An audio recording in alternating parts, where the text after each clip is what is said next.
Improving is a tough thing to do, and it's not always clear what you can do to make definite marked improvements. And while the answers to the question, how do I improve, are as numerous as the people who ask it, there are a lot of things that won't help you improve. At the very least, knowing when something is a dead end will keep you from wasting your time chasing ghosts. And as it turns out, there are 5 such problems I think are particularly unhelpful and worth mentioning. The first of which is practice without purpose. I covered this in another video, but one of the chief causes of disillusionment is a lopsided practice to payoff ratio. Just going to a Smash Fest and playing until your vitals sink isn't practice, at least not the kind that's going to get you anywhere. If you're serious about practicing, you need to go into an event or whatever it is you do to fight other people with a list and leave with a list. That is, just playing until your consciousness tanks won't get you very far. If you want your practice to produce some kind of fruit, you should be deliberately experimenting, testing, and perfecting, and while devoting mental resources to those ends may lose you friendlies, that's okay. That's the point of friendlies. The following is especially true of newer players whose primary goal is to win, in that they'll revert to old habits and comfort zones if it means not losing a friendly. Moreover, you should always seek to leave with questions, because 80% of the improvement process is knowing the right questions to ask. Finding solutions to those questions is easy, but knowing the right questions is the hard part. Questions are the fruit of practice in equal measure with answers. Second of which, trying to improve that which cannot be improved. Again, something I covered in another video, but reaction time is seriously misunderstood. A lot of players will hit the lab and practice reacting to, say, ledge options, but this is another dead end.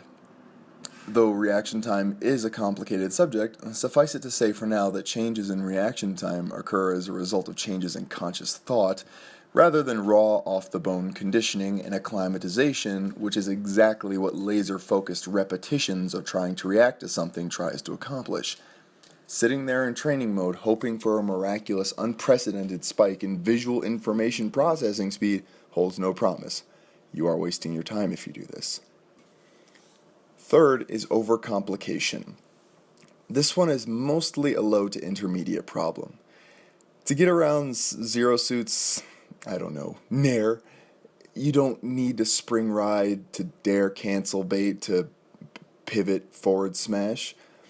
Extremely specific solutions make you effective only in extremely specific cases.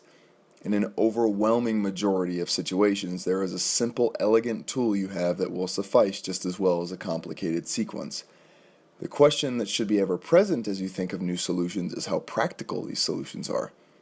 For the Bruce Lee fans out there, the centerpiece of Bruce Lee's Jeet Kune Do philosophy was simplicity, for the very reason that sophisticated techniques very quickly reduced to sloppy, instinctive reflexes in the heat of the moment.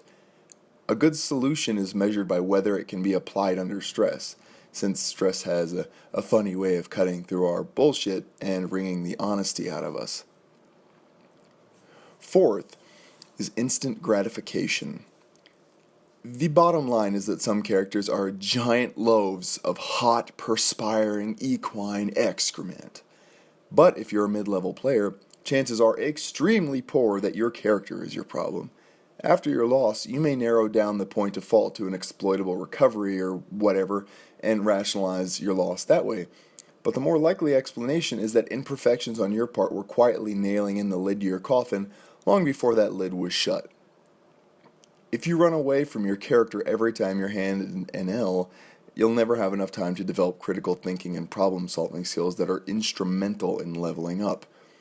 Low-quality characters and low-quality play are likelier bedfellows than you may think. Take it from a dude that has unironically tried to win with Ganon for the past decade. To this day, I still find things I could be doing better independent of my awful character. Fifth and last of which is fatalism.